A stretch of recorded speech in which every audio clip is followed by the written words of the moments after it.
Գիտեք, շատ լեզուների մեջ գոհանալ բառը հավասարազոր է աղոթք բառին։ Հայրենի մեջ աղոթքը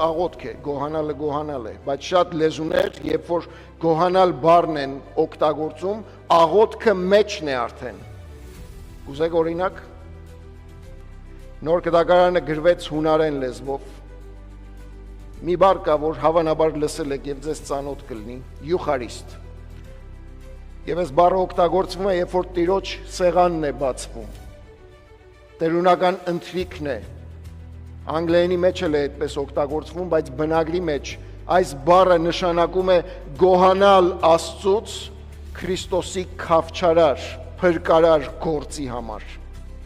Այս բառը իր մեջ արդեն դնում է իմաստը, նշանակությունը, երբ որ Տիրոջ սեղանի առջև են գալիս, ինչի համար են գալիս, ում համար են գալիս, ով է կենտրոնում, ով է կարևորը։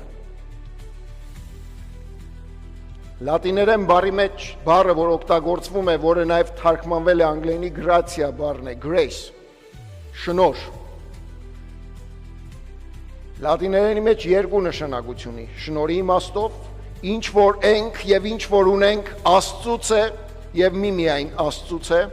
բայց նաեւ այլ իմաստ ունի,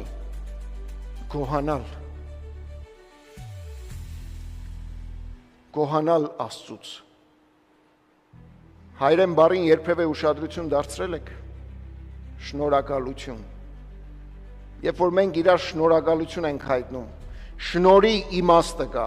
որ այդ շնորհը ընկալում ենք, շնորհը վերցնում ենք, շնորհը ստանում ենք։ Եվ երևակայեցեք, եթե հոգևոր շեշտադրումով կարողանանք Աստծո առաջ գալ